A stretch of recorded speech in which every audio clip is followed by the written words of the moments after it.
ಕಾಗವಾಡ ಸರ್ಕಾರಿ ಆಸ್ಪತ್ರೆಯಲ್ಲಿ ನೂತನ ಡಯಾಲಿಸಿಸ್ ಕೇಂದ್ರ ಉದ್ಘಾಟನೆ.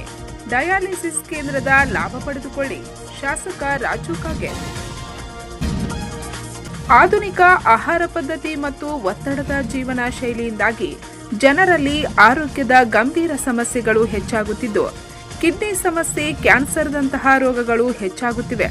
ಕಿಡ್ನಿ ಸಮಸ್ಯೆಯಿಂದ ಬಳಲುತ್ತಿರುವ ಕ್ಷೇತ್ರದ ರೋಗಿಗಳ ಅನುಕೂಲಕ್ಕಾಗಿ ಪಟ್ಟಣದ ಸರ್ಕಾರಿ ಆಸ್ಪತ್ರೆಯಲ್ಲಿ ಅತ್ಯಾಧುನಿಕ ಡಯಾಲಿಸಿಸ್ ಕೇಂದ್ರವನ್ನು ಪ್ರಾರಂಭಿಸಿದ್ದು, ರೋಗಿಗಳು ಇದರ ಲಾಭ ಪಡೆದುಕೊಳ್ಳಬೇಕೆಂದು ಶಾಸಕ ರಾಜು ಕಾಗೆ ತಿಳಿಸಿದ್ದಾರೆ. ಅವರು ಗುರುವಾರ ದಿನಾಂಕ 28ರಂದು ಪಟ್ಟಣದ ಸಮುದಾಯ ಆರೋಗ್ಯ ಕೇಂದ್ರದಲ್ಲಿ 10 ಲಕ್ಷ ವೆಚ್ಚದ ನೂತನ ಡಯಾಲಿಸಿಸ್ ಕೇಂದ್ರವನ್ನು ಉದ್ಘಾಟಿಸಿ ಮಾತನಾಡುತ್ತಿದ್ದರು.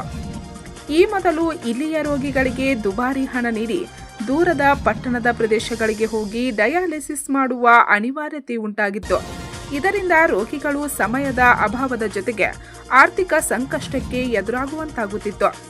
ಈಗ ಪಟ್ಟಣದಲ್ಲಿಯೇ ಡಯಾಲಿಸಿಸ್ ಕೇಂದ್ರ ಪ್ರಾರಂಭಗೊಂಡಿದ್ದು, ರೋಗಿಗಳ ಸಮಯವೂ ಉಳಿದಿದೆ, ಜೊತೆಗೆ ಆರ್ಥಿಕ ಹೊರೆ ತಪ್ಪಲಿದೆ ಎಂದರು. ಇಲ್ಲಿ 2 ಡಯಾಲಿಸಿಸ್ ಯಂತ್ರಗಳನ್ನು ಅಳವಡಿಸಲಾಗಿದ್ದು, ದಿನಕ್ಕೆ 6 ರೋಗಿಗಳು ಉಚಿತವಾಗಿ ಚಿಕಿತ್ಸೆ ಪಡೆಯಬಹುದಾಗಿದೆ ಎಂದರು. ಈ ವೇಳೆ ಉಪವಿಭಾಗಾಧಿಕಾರಿ Subhash Sankami, tahsildar Rajesh Burli, THO Basagouda Kage, Pushpalata Sunarkal, taluka panchayat AO Suresh Kaddu, CDPO Sanjeev Kumar Sadalge, BEO MR Munje, ಮುಖಂಡರಾದ ರಮೇಶ್ ಚೌಗ್ಲೆ, ಕಾಕಾಸಾಬ್ ಪಾಟೀಲ್ ಸೇರಿದಂತೆ ಅನೇಕರು ಉಪಸ್ಥಿತರಿದ್ದರು.